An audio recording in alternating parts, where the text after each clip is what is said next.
welcome back to another episode of Inspire AD, the podcast that's all about the nuts and bolts and origin story and future of the Texas indie powerhouse Inspire Pro. It's hosted by Max and Biss, the two masterminds behind Inspire. And if you haven't listened to the first episode, I suggest checking that one out first. It's a nice introduction to the company and their history, and it's one of those nuts and bolts type of episodes. This one, we're jumping straight into the first card, the very first Inspire show ever, the beginning, and I'm going to get out of your way as soon as I can. Two quick plugs, though. If you listened through the end of last week's episode, you heard me plug Vivid Death for their song Florid, which is what we're using for the theme song to this podcast, so check that out on Bandcamp. Vivid Death, Florid. I also want to give a plug to the High Spots Network, where you can find, I think, every Inspire Pro show to date. So give that a look. High Spots Wrestling Network, I'm sure you know what that is. If you don't, it's a treasure trove of indie wrestling from everywhere. So I'm going to get out of your way now, and we'll jump right in with Max and Biss for episode 2 of Inspire AD.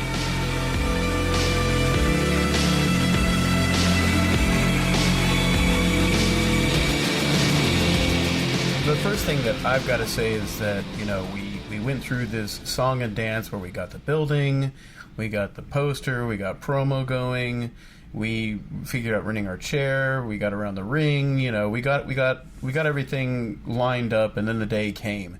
And I remember the one thing that made the blood just drain out of my face was Biss said, "Be happy if 30 people show up."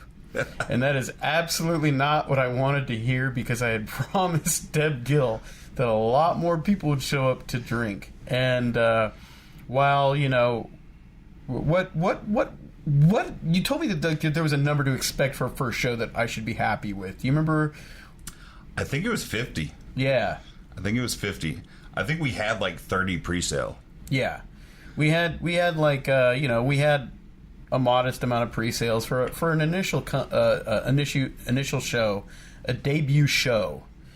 I was nervous. This could fail. This could totally just whiff it. But and like the marketing, right? The advertisement was basically our Facebook pages, right? Yeah. Our Twitter, which I had not built a huge Twitter following, being the play-by-play guy of a regional fucking indie, right? But I'll be, the most nervous I've ever been before a show. Our first show? Yeah, okay. Easily. I remember there were a few shows where you said that you felt like you were going to vomit. Yep. That became pretty common the first couple of years. It was almost like if I didn't, it was like, that's a bad omen, right? Yeah. But yeah. Literally fucking my stomach doing backflips. Yeah. I have to imagine you were pretty close to that. Not even. I think that's one of the things that freaks people out about me, is I don't really get rattled. I remember when the Wrestle Circus people would come to our shows, and they would typically go, "How the hell are you so fucking collected?" Yeah. Well, we did get to a point, and we'll get to this later on in the series, where we knew that we knew our shit, right? But this was the great unknown. So jumping into the card, the first match was a 4-way qualifier to get someone into the next show's main event that would put them in contendership for the title that we were hoping would be delivered on time. And I remember this first match was Void. James Claxton, the Cowboy James Claxton, and Jared Wayne, and Alexander Rudolph. Yeah. So Void, that's definitely something that we have to get into a little bit. Yeah, Void was my baby. Yep. Yeah. Void was a character who was presented as the most generic create-a-wrestler ever. And a lot of people, when they saw it, and the character was played theatrically to the hilt. Even the moveset was generic. Yep. It was really amazingly well crafted by the guy under the hood. And I guess we need to get into who was under that hood. Yeah. One man was under One man was under Mike that. Dell. One man, Mike Dell, who is a staple of Texas wrestling. And he used to work at ACW, I believe, and there was an altercation that occurred in the building which prohibited him from being a part of that company any longer. I believe he got into a physical kerfuffle with the booker of the club at the time, and I'm not going to go too deeply into that, but I think that in a lot of ways it hurt ACW because he was kind of a fan favorite there. We all really loved Mike Dell at the time, and I thought that it was really essential to have him be a part of the first show, and I thought that if we could present him or frame him in a way that felt like something ridiculous, we'd get a big pop out of it, and I think we achieved that. We did, first match out of the gate. Yeah, he was fan favorite, but was the top heel, right? So, yeah. It was, ACW at that point, it was kind of winding down because they had already had their match in 2009, I want to say, maybe 2008, it's whatever. But the company was basically built around the rivalry between Showtime, Scott Summers, and Mike Dell. So Mike Dell, being from Austin and not being on any cards for the past, I think it was 3 years at that point. Yeah. Was a great opportunity to take someone that was established and get them in the company. You want to go completely in the mindset of it at that time? I think that I really had the idea to make, and spoilers, I thought Mike Dell would be a fantastic first champ. Yeah. Mainly because he was such a strong Texas staple. People really respected him all over the state, and I wanted to not only do things that were progressive with the company, but I also wanted to do things that would make the whole of traditional Texas wrestling really embrace us as a company. Going into this card, I will say that my booking model was Halloween Havoc 95. I love 90s WCW.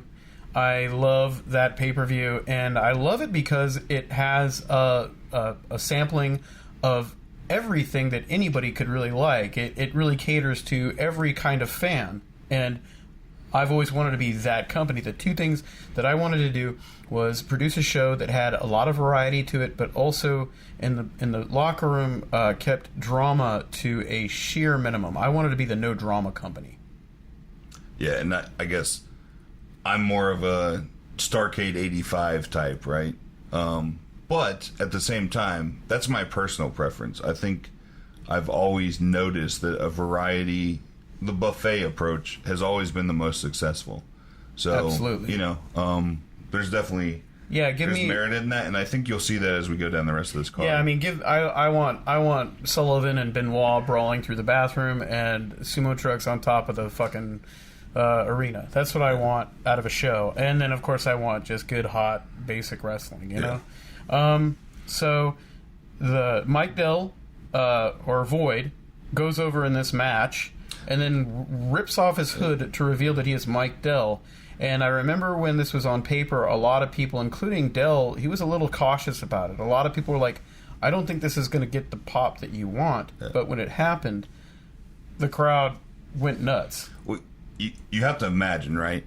So one of the more charismatic people in Texas, who is quite fond of his own looks, right? Like, all right, man, we're going to put a mask on you. We're going to cover you up. And we want you to be as boring as possible.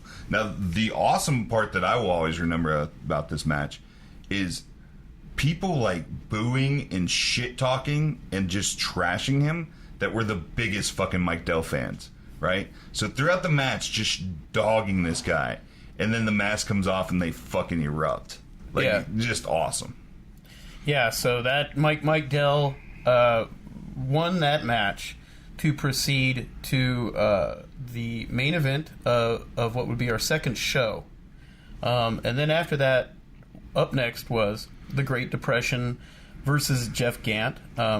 Jeff, I believe, had kind of a worked injury for this match. Am I incorrect? Yeah, I think he was doing the rib tape thing. Yeah, and he really actually got over by milking that injury. But the real star of this match was the Great Depression, a character that to me really epitomized the more colorful aspects of WWF when I was a kid. I really wanted to do stuff like that. I wanted to create actual characters, and Great Depression was a great opportunity for me to really create a character. And for those who, have never seen him, he is this character that wears a sack on his head.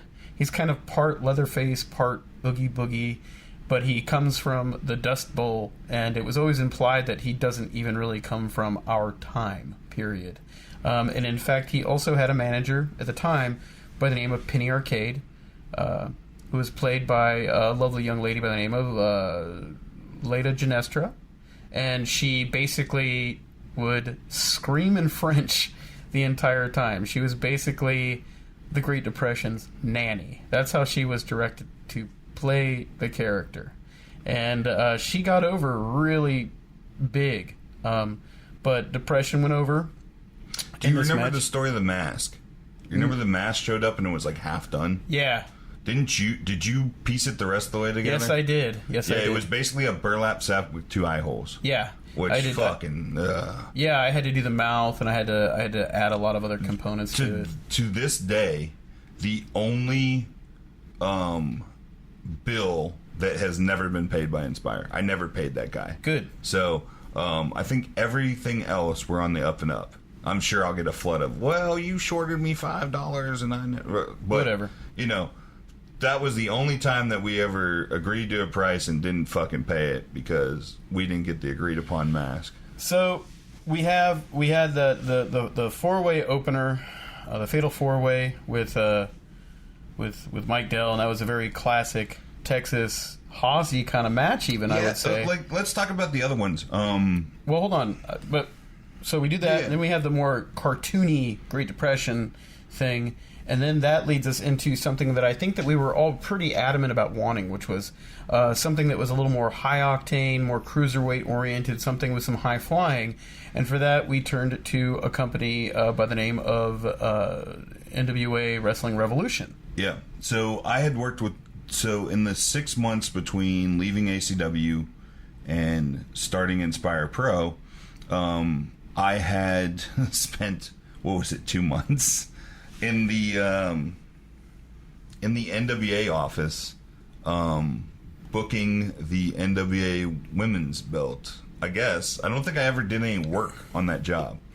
I think I went and agented 2 matches. Oh man, I cannot wait to start talking about when we joined the NWA. So yeah, and I think we talked to them before this show, and they were not interested at all. Nope. Surprise, surprise.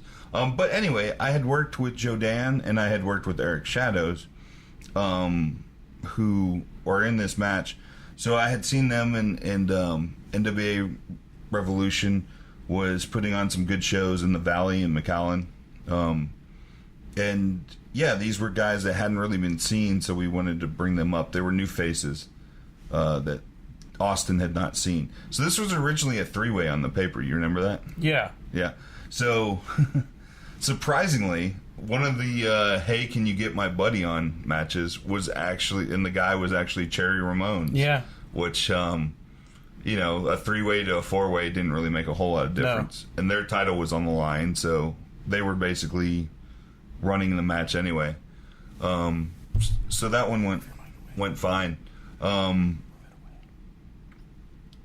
What do you remember about those guys? I remember that. They were very svelte, but I remember them being real, kind of standoffish. But once they got in the ring, they were really great. I thought they really woke up the audience. They were, doing suicide dives, lots of high flying maneuvers. It really epitomized, because I remember initially what I asked about was, I said I would really like to get a luchador component on the show. And that and you said, well, I don't know about that. That's a little bit harder to wrangle. And you said, but these guys, they'll give you that high-flying cruiserweight style that you kind of want to, drag onto the card. And I think the poster even said something like luchador action or something like that. Yeah, it did. And we had to kind of pivot into these guys. Yeah.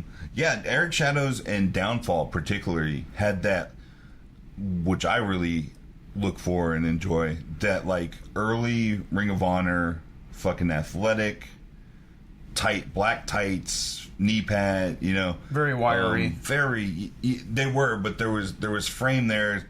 They looked like athletes, right? They were cut. They were shredded. They could maybe bulk up, obviously, but they had a physique to them, right? So I had very high hopes for those two. And then Joe Dan was the promoter at NWA Revolution.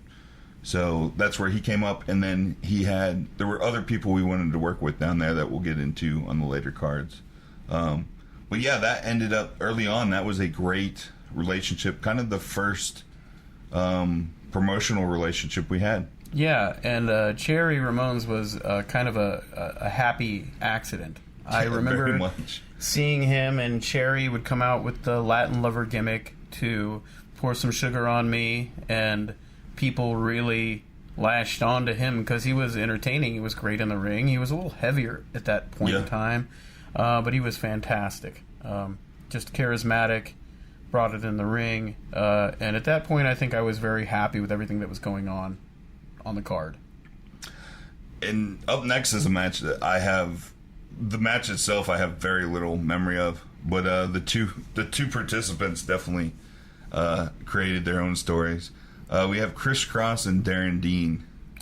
Yeah, this was a little bit too much towards Biss's style. This was very much fucking dumb jock wrestling. Darren Dean was from Davey Richards' school, I believe. Yep. And Chris Cross was a young kid that was coming up with Barrett Brown from the same town Barrett Brown was from. He was a year younger than Barrett. Chris we'll get more into next show. Darren Dean was from St. Louis. I think he jumped in the car. It was to complete the carload. This is something me and Max fight on quite often as well, is carloads. So you've already spoken about not wanting to just tack somebody on. So when you're trying to organize a carload, you usually need to get like 4 people in. Because if you only have 2, you only have 2 people driving from wherever. And Davey Vega was driving down from St. Louis. So we had Davey Vega. I want to say, was Bolt Brady up in St. Louis at the time? He might have been. ACH was. So Darren Dean was the 4th wheel, for lack of a better... No, I take that back. Wouldn't have been Bolt Brady. Would have been Alexander Rudolph. Yes. So we had Alexander Rudolph, who big Viking gimmick. I fucking eat that shit up too. So Darren Dean, literally the 4th wheel, only on this show because we needed a 4th person, and I think somebody backed out. Yes, that was the Sean Vex match. Okay, yeah. So it was supposed to be Sean Vex and Chris Cross. The guys from St. Louis were asking for a 4th person to drive down. Vex pulled out, and at the last second, I was like, "Yeah, throw somebody in the car that can fucking wrestle like Vex." And being a student of Davey Richards, of course, who I was a tremendous fan of at the time, I was like, "Yeah, sure, throw him on there." He's these 2 young guys they're 2 young guys who can probably get each other over. Yeah, they're going to be hungry. They're going to go nuts. And I remember the match honestly being somewhat understated, though pretty hard hitting. Yeah, they definitely beat the shit out of each other. But, it was just not... it was much more of that St. Louis style of mid-card match. It was not what I wanted. Yeah, I said, go out there and blow everybody's face off, you know? And you got to understand that at this point in my head, my ethos was all killer, no filler, and we had a limited number of matches on the card. A lot of people go, oh, well, the number of matches you guys have on shows is too much. And that's generally coming from people that come out to shows in the country, and they're used to like 6 matches with an intermission in between.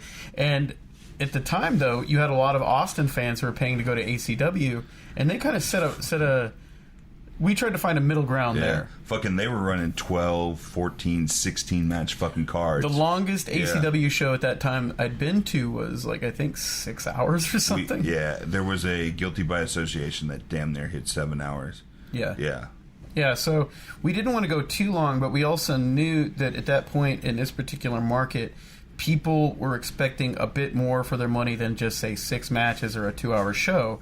You needed to really also pad it out so that people could make money at the bar. Yeah. You wanted people to occupy the space. You're paying for the space, so you want to have the door open long enough for people to walk up, continue to buy tickets.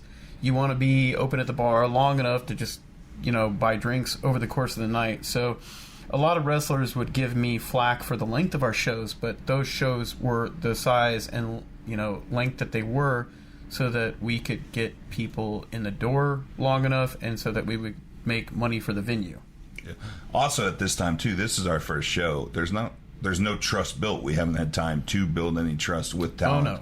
So getting people on the show was one of the hardest shows to fill out talent wise, because no one knew. We were the great unknown. There was still like a lot of loyalty toward ACW, so there was some acrimony pertaining to us running. A lot of people felt like we were stepping into a town that was already kind of designated as this person's town. Yeah. And I think I speak for Biss and I when I say that this was our dream, and we wanted to do it on our own terms, and there was certainly not going to be any opportunity, I don't think, for Biss to do this at ACW. I think Darren has a very exclusive idea of what he wants wrestling to be, and even if he has someone who has the book, he still pretty much has it under his thumb. It's always the carrot, man. It always has been. I don't know how many wrestling committees have been there just basically to, tell him how great his ideas are, basically. So it was always that, hey, eventually you'll be the one to take over, but no one ever does. I mean, you can see that. That's why he's still running creative today. So, I say this to preface us going into the match that followed, which was with Jojo Bravo, who I remember very distinctly being fairly negative about our presence and the show, and I remember him even wearing his ACW gear. Yeah, which in his defense may have been the only gear he owned at the time, but I'll jump even further into that. Darren Dean, this motherfucker, who gets thrown on the card at the last fucking second, and I'll come out right ahead and say it. Darren Dean has since passed away, but not to speak ill of the dead. But this is what happened tonight. So he held us up. Yeah, well, he tried to. He came up and asked for more money, right, from what was agreed. So I go up to Davey Vega, who kind of organized the car from St. Louis, and I go, "Hey, man, your boy just basically held me up. You want to take care of that?" And Davey was very quick to be like, "Hey, don't worry, we'll never bring him again." Yeah, Dan, that was the end of Darren Dean. Yeah, that was the last time. And when he passed away, I think I'm a stickler for tradition, so I think I was like, "Well, fuck, we should do the 10 bell." And somebody from St. Louis was like, "Yeah, he was only here once. You don't have to." So, but yeah, that was the rise and fall of Darren Dean and fucking Inspire Pro, this motherfucker. So he did pass away, man. You don't have to be let it go, dude. Dude, I'm still mad about it. I know. I am too. So we go into Jojo Bravo versus Alex Reigns. Alex Reigns is somebody I was very high on. Yeah. So fuck it. We'll go all the way into this story. So my 2012, my fucking favorite year in wrestling, let me tell you what. I'm trying to get Alex Reigns on an ACW show with an ACW, and one of the things I really enjoyed about Alex was we were at a very redneck show, and Alex is, when you first meet him, a fairly East Texas redneck guy, right? And we're at this show, and family's around, and the ring announcer's kid has this like fedora on. That's what the fucking kids were wearing at the time, right? Do they still wear fedoras? I don't know. That was a thing for a while, right? Yeah. Well, anyway, he walks by, and this veteran wrestler goes, "That's a faggy hat." I'm like, fucking Christ. And Alex just goes, how the fuck can a hat be gay, man? He's like, what do you mean? He's like, it's just a stupid hat. Well, a hat can't have a sexual orientation, and he just buries this fucking guy, right? Like, shut the fuck up, leave the kid alone, basically, right? I'm like, all right, I like this Alex Reigns. Reigns, I will say this, Reigns was, he has a very pleasing aesthetic for people in Texas. Yeah.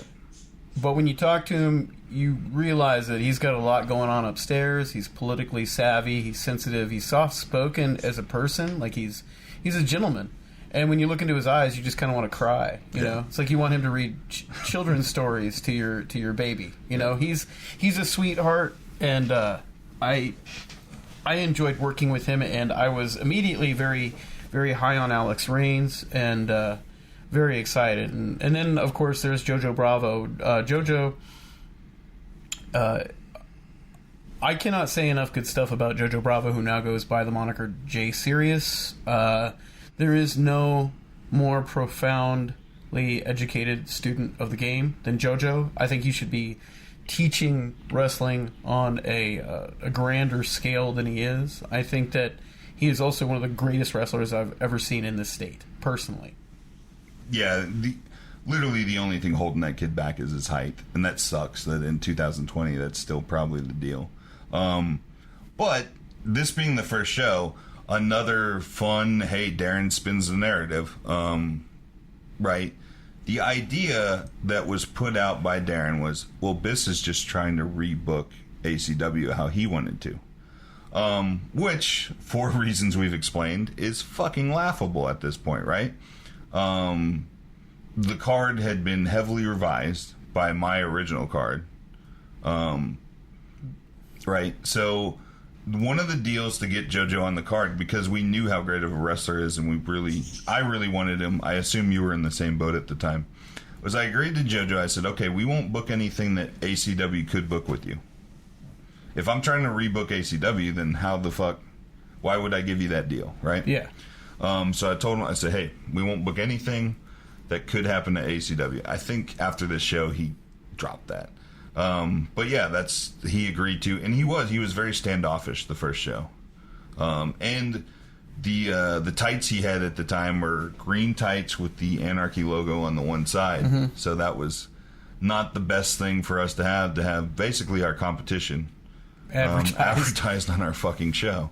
One more Alex Reigns story, because I love Alex to death, and he, man, I think is it Rockstar in Colorado? He runs a promotion up in Colorado now with some other folks, and I definitely want to make sure to give him the credit on that. Well, I'll check on that, and I'll get that name to you guys later. And just kind of going forward, I need to just reiterate when Darren would say that we were just rebooking everything. So far, this is what we have.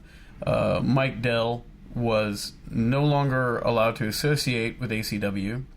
Jared Wayne, also in that first match, was not at all a staple of ACW, nor do I think he even appeared on a card that I recall. Never. Alexander Rudolph was new to the state. And had not wrestled for ACW at that point. Darren stole him from us, motherfucker. Yeah, exactly.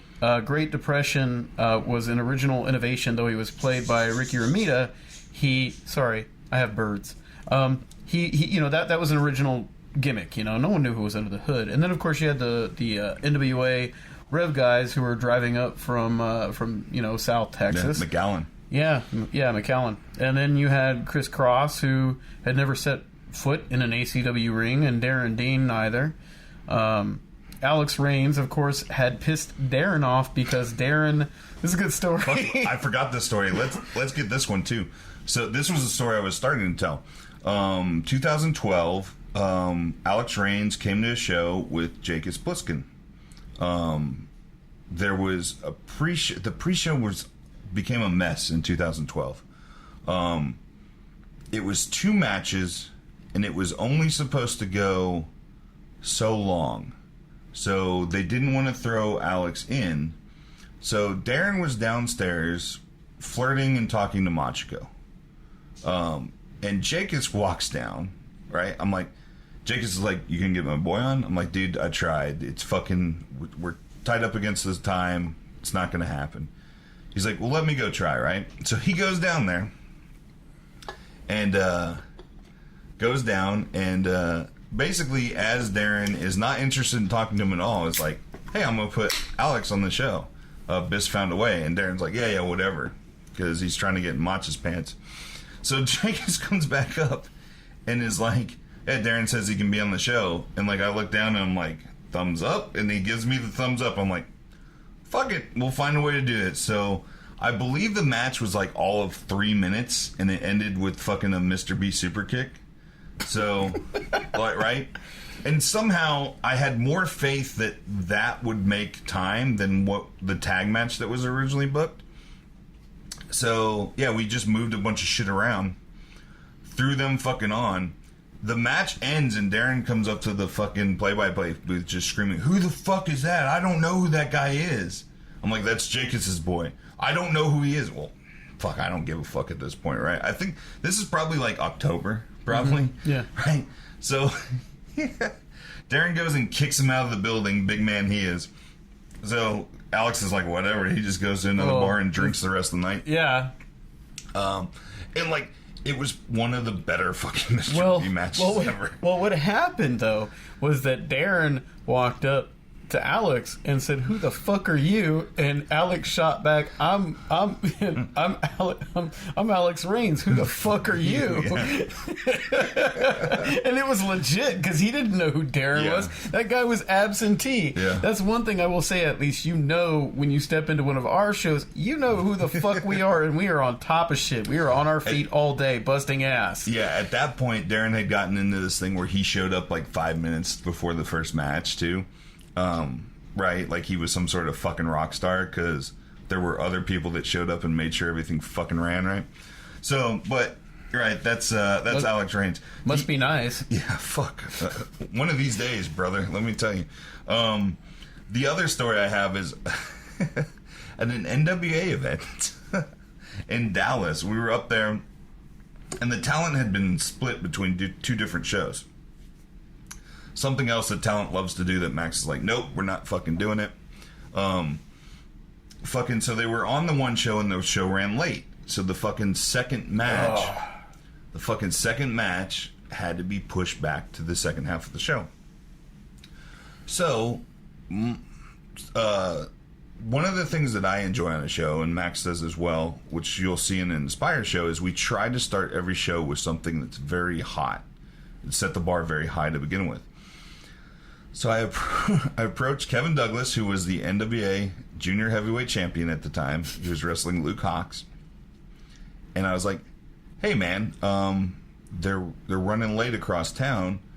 What do you think if we put you guys in the opener and let you have the exact same match and just get this fucker started off hot?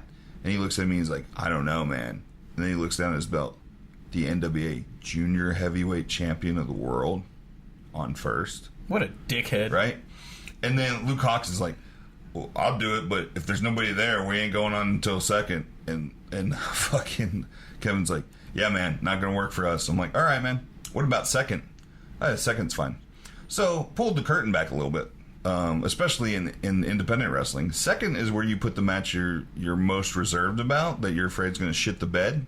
So yeah, we put the NWA World Heavyweight title, Junior Heavyweight title on second, and Alex Reigns jumped into the opening spot and fucking blew them away that night. I forget who he even worked. But yeah. Alex is superlative, man. I wish he hadn't moved, but I love that guy. I think I speak for his book when I say that. All right, and then the match after that. This has this has some story to it. Our first argument. Yeah. And I think I called an audible that was pretty goddamn good. Yeah, we made it work. Well, not only that, but it spoiler alert, it works out in the end. It created a storyline that went on for a little bit. Yep. So the match after that was Bolt Brady and Ricky Starks, yep, who's now doing stuff. He did some stuff with NWA on their Power YouTube show and is on AEW now. So, yeah, let's you want to tell your side of it first, or you want me to tell my side? I will say I was really... Ricky Starks is one of the reasons why I started this company. I saw him and just thought, this guy deserves the moon. There were two guys at ACW who I didn't think were being used quite well. One of them was Ricky Starks. The other was Matthew Palmer, who will be somebody that we talk about pretty extensively at some point. But I remember initially we had Ricky Starks going over Bolt Brady. I just wanted this to be a barn burner, legitimate match. And I was told at the time, Bolt Brady, was it the TV title? He was a U30 champion. Okay, he was a U30 champion at ACW. And I got lectured and browbeat and tongue-lashed by many people that day about how I could not have one guy go over this other company's champ. He wasn't even a primary champ. It was this, to me, kind of a superfluous title at another company, and I didn't really give a shit. You know, it wasn't about shitting on another company. It was just about telling a storyline. And so I was told, yeah, you can't do that. You've got to figure this out. And so we made what we like to call now an audible. We made a change to the card where Bolt Brady would win by disqualification, and it kind of evolved this storyline where Ricky Starks would basically lose his temper, and he would be further known from that point on as the hothead of an Inspire Pro. And basically, what was it? You put him in like a crossface or something? Yeah, basically it was a crossface. I think he did. I think he put him in the crossface and just didn't let it go. And didn't let it go, and so Bolt won by DQ. Another very important finish. Yeah. Right? Yeah. So I'll tell my side, and then we'll jump into why that was such an important finish, right? So this is, as we discovered today, the only show card that was not emailed out before the show. Yeah. Right? So now, it's fucking weeks beforehand, we go over all this stuff. So, yeah, this was a deal. So the ACW champions not losing at other promotions was something that I pushed while I was at the company. It was a big part of me keeping track of what they were doing and making sure that they were keeping the title strong. So sort of, in a weird way, not to come off like it was something in spite of ACW. It's like, fuck, I can't break that rule on the first fucking show we run, right? So that's sort of where I was coming from with it. Bolt Brady, let's dive into both guys, right? Let's start with Ricky Starks, because you've already kind of said that, hey, Inspire was kind of the driving factor was to do something exciting with Ricky Starks and Palmer. As much as early Anarchy was built with Mike Dell versus Showtime, to me, Ricky Starks was that guy for us. That was the guy that if we focused on, we could have a lot of success. Bolt Brady was a guy, and has been in some headlines recently, but at the time was a solid hand, right? He's a good friend of mine. I feel like he knew how to make an entrance and capture people's imaginations. He would always make kind of a splash when he ran in. Yeah. Though he wasn't necessarily somebody who kind of like caught my eye in the ring. I think he had a good look. I think he had a good kind of gimmick. I thought he was somebody that the crowd could latch onto very easily. Yeah, but you know, there was the feeling that maybe he'd eventually, no pun intended, catch lightning in a bottle and be able to hit something in the ring that was just as captivating. I don't think that ever really happened with Bolt. I think the potential was there. I don't think that there was ever a in-ring moment where it was like, okay, he finally got it. Mm-hmm. He was a guy that would constantly try to improve. He was constantly going to other places. He would drive to New Orleans. He would drive to Kansas City. He would drive himself to the East Coast. And I think the thought process was, hey, this guy will hopefully hook up with somebody eventually that will kind of untap that potential. I just think that Bolt is one of those that never really, in-ring wise, never found the answer in the ring. No. So, at this point, though, we had fairly high hopes for him. Yeah. So, now the DQ finish, that was Anarchy had no DQs, right? Mm-hmm. There were no rules in Anarchy, which to me it was very lazy. Well, that's one of the things that I will say really did define our company. I would, you'd go to ACW and there'd be a million fucking run-ins and there'd be no DQs, and I always thought that was stupid. And I think when we were planning this card, we did really designate that we wanted rules to be very enforced. I was emphatic about that. So, yeah, this is the place where like the tradition of rules really does count, and I wanted to make sure too that there weren't like if we were going to use DQs, there wouldn't be like a million of them. Yeah. We try to keep every match pretty much a thing unto itself and not repeat stuff on the card. So I felt okay about the DQ finish, but that was also, I'm pretty sure that was my audible.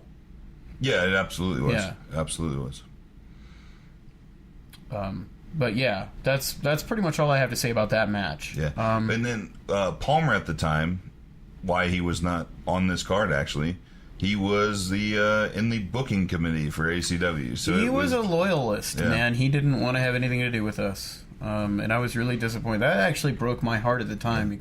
And I remember talking to him a lot and saying, man, I'd really love to have you like over at some point. And he said, nah, man, I can't. So anyway, going forward, and I gotta call you on something, and you can kind of regard this. But I do feel like there was some spite involved because we do have to go back to something. Yeah, Jojo Bravo. Trans, yep. There were a lot of people that we were using who had either burnt a bridge in ACW or who just didn't want to go back for whatever personal reason. And one of the guys that we used on this card, he didn't necessarily wrestle, but he showed up on the card. He did a run-in after JoJo defeated Alex Reigns, and I think this is like one of those things where people is one of my first tastes of people actually coming up to me and going, "Was that real?" But Jordan Jensen runs in at the end of the match with JoJo Bravo and Alex Reigns and handcuffs JoJo to the bottom rope, and then proceeds to just thrash him. And we have security come out and remove Alex. And this is heading into, I think it might have been intermission. Yeah, it probably would have been, seeing as the card structure here. Yeah, so then we had to, there was this whole intermission period where we were, trying to get JoJo unhandcuffed from the bottom of the bottom rope, and but there was history with Jordan. We have to go into the history with Jordan, but also Jordan and ACW was actually in a tag team with JoJo Bravo. Yeah. So going back on the last podcast, I talked about the September show where I almost just walked out. I think I did. If I didn't, yeah, you then did. Yeah, in September I almost just walked out. The reason for that. The show was performed in a downpour. It was found out before the show that Jordan and Machiko had entered a relationship. Darren had been dating Machiko beforehand. So, downpour. There was a ladder match. Yeah.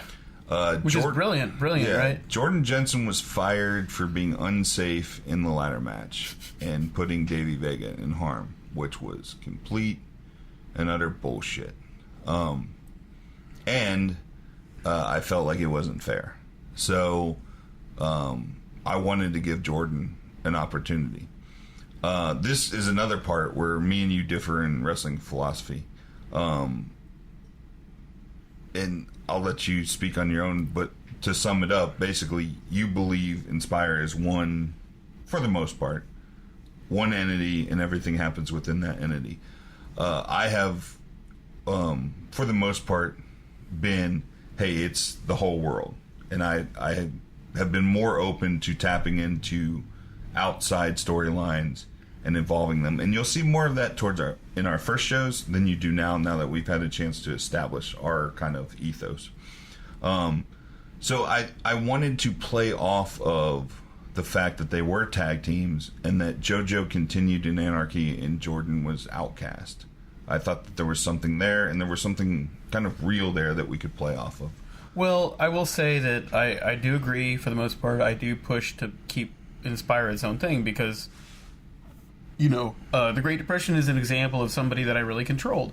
I wanted to do things that were singular to Inspire Pro. If you can just go see whatever at any other company, it's not precious any longer.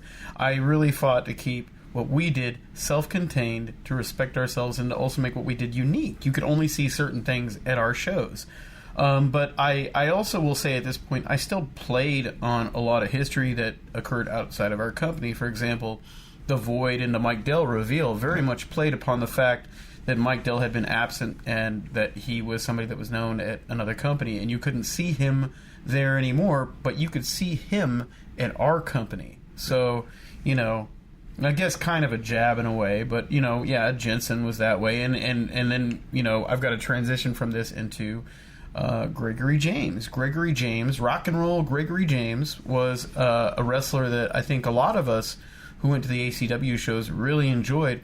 But there was something that I was not privy to that removed him from the cards, and he stopped appearing on their shows for a period. And so I thought, this is a guy that I saw get over with the fans in Austin, and so I wanted to bring him into our company. But I also kind of wanted to modify him in a way that I thought was more genuinely rock and roll or counterculture. So I came up with, he was going by Unholy Gregory James at the time, but I wanted to do black metal Gregory James, and so I put him in corpse paint for this show. He was doing like a face paint, but it wasn't the black metal paint, right? He wasn't doing any face paint. Was it none at that time? No, none at all. Yeah. And initially Greg was really he fought it. He really hated it. I remember he'd run when people would come up to like put the corpse paint on him, but we had this idea where going forward we were going to build this whole like mayhem style stable around him, where he would start kind of beating guys and then inducting them into his black metal clique, and they would all wear corpse paint, and he was just going to be Unholy Gregory James, this black metal nightmare. And I think starting with this show, we began what would become an undefeated streak for him. I know that while he hated the idea initially of doing the corpse paint, I remember he took the gimmick to Louisiana, and he said, I stood out on that card, and people responded to it. And it's like, because at that point, no one was doing that. At that point in time, I think, in Texas wrestling at least, it was all guys doing MMA-style gimmicks. It was when MMA was such a pervasive influence, and it was just like kick pads and trunks and I'm the toughest guy, blah blah blah blah, and I'm like, well, no, I want to see a guy with a fucking hood, and I want to see a guy in face mask, and I want to see the Undertaker. I want to see things that are goofy. I want to look at Sting, and that's our yin and yang, because that's right up my alley. Is who's the toughest guy, right? So anything else on Greg James? Greg James, I thought, nailed the gimmick. We also introduced him misting people. Yes, on the show. That's right. He did a black mist, and it was a great moment when he broke out the mist. And I think people saw this guy that they really connected to previously, who was more happy-go-lucky rock and roll Van Halen, doing this black metal thing, and a lot of people were like stupefied by it, but they liked the change. Yeah. And of course, his opponent was. We got to go into this. Good old Andy Dalton. So at this point, Andy was fairly blacklisted in Texas. Andy had aligned himself with the folks at River City Wrestling, which had alienated him from a ton of places that he was originally working for. For whatever reason, he was no longer associated with River City Wrestling and alienated from that group as well. So the only place he was working is, I want to say, MPX at this time. Mm-hmm. MPX and wherever he would travel to outside of Texas. So I had known Andy. I remember running into him while I still worked with ACW, when there was heat between Andy and ACW.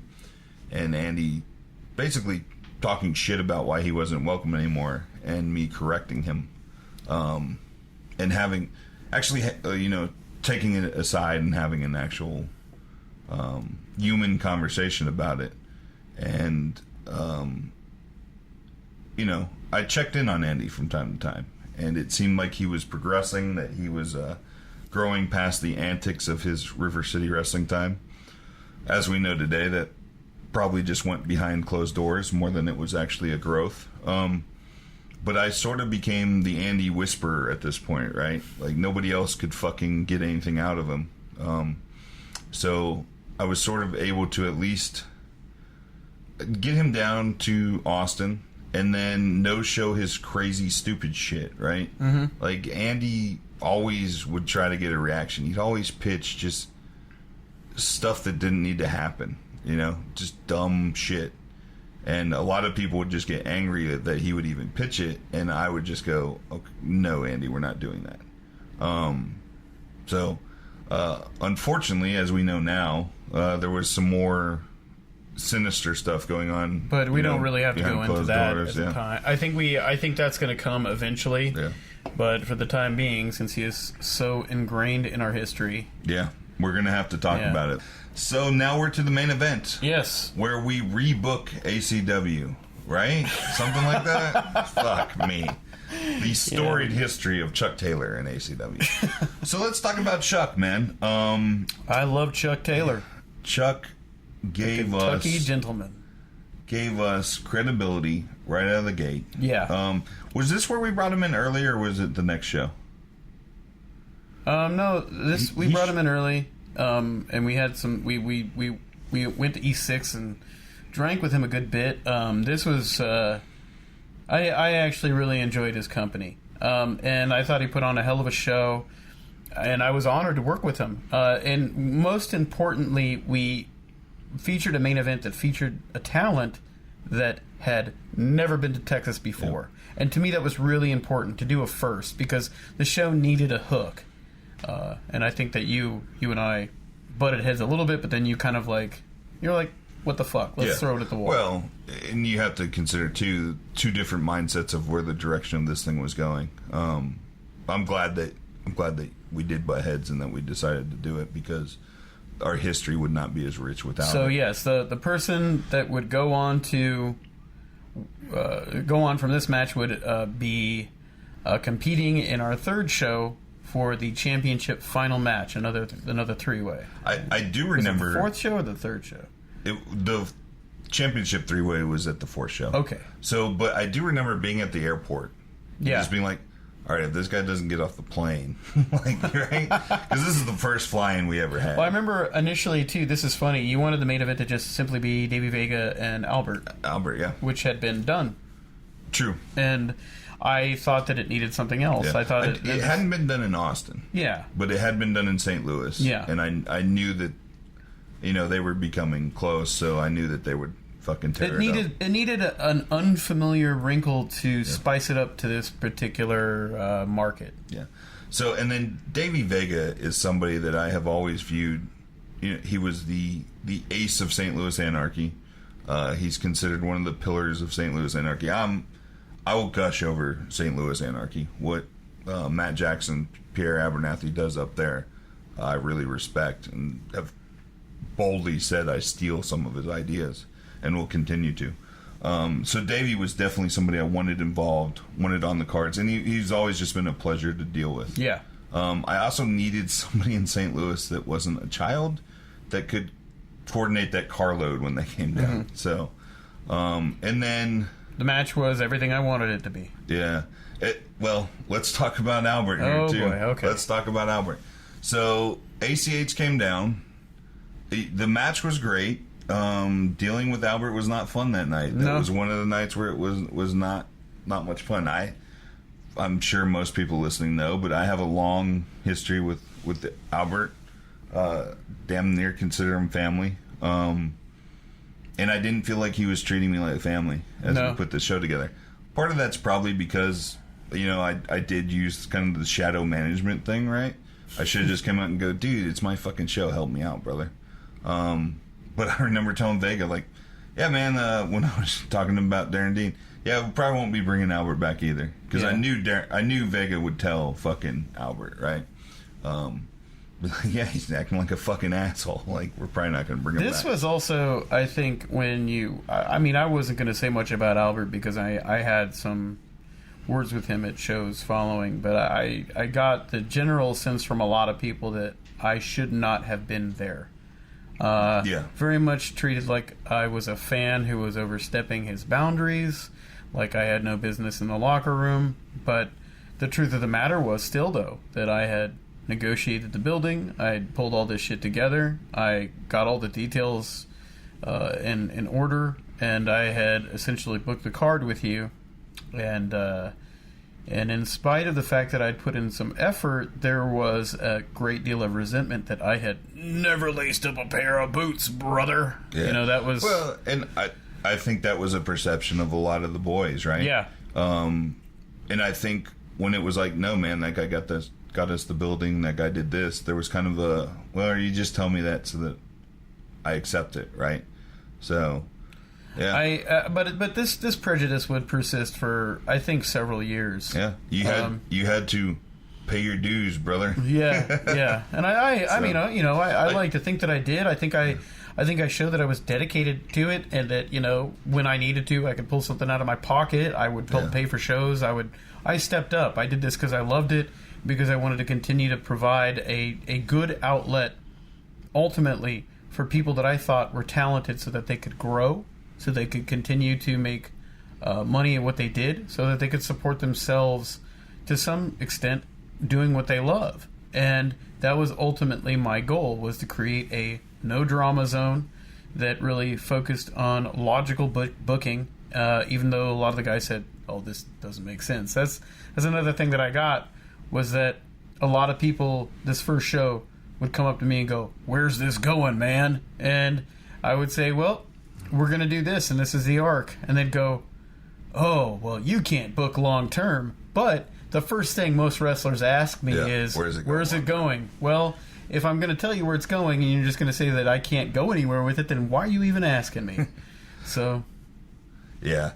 So, and I remember you asking me, like, how am I going to pay my dues? I don't know if that was like after somebody had brought it up to you, or it was an early concern, and I couldn't really give you an answer. Yeah. But you, like, it's the funny thing, right? Like, I'm the wrestling guy, right? But, like, how did I pay my fucking dues, right? I had to find ways to do it, right? I think you ended up having to go on a similar journey to do that. And I think definitely at this point and that's, I think, a lot of people involved with wrestling that don't get in the usual way go through that, to where you get well, why the fuck is this person here? I remember my first year always feeling that way. I don't know if I had that thrust upon me, but I definitely felt that way every time I was at a show. Like, oh, these fuckers don't think I need to be here. The last thing I'll say about Chuck Taylor, right? Chuck Taylor fucking came in, busted his fucking ass for us. Had no reason to give us the amount of effort he did. Was super fucking awesome. Gave us credibility right out of the gate. Gave us an amazing fucking main event that I think really helped. And then, any other words on Chuck? No, just I enjoyed working with him. It was kind of a dream come true. Yeah, so it wasn't 30 people, was it? No, it wasn't 30 people. As you said, it was closer to 150. I was really proud of that. I remember walking up to you and when you were like, you know, during, like, I think it was the second match, and I said, are you happy? And you said, I'm very happy. Yeah. And I think at that point we were all kind of surprised by how well it had done. Even at 150 people for a first show, you know, we didn't know what was going to happen, and we covered our asses. And beyond that, the fan reaction was fairly strong and positive. Yeah, the show came together well. The fans loved it. We didn't shortchange anybody. We paid everybody that was on the card. We paid for the building. I mean, fuck that. It went as smooth as you could expect the first show to go. Yeah. So, yeah, I think the funniest thing, though, was that night, as we were cleaning up the hall, sweeping out everything, and paying everybody out, I, in my head, just sort of thought, oh shit, we got to do this again. So Yeah. At that point, we were thinking monthly. Our thought process shifted very quickly, right? Yeah. But anyway, that was the first show, and we can talk about that thought process change on the next episode. Yes. Of Inspire AD. If you're still here, thank you for enduring. Thanks, Mom. See you next time.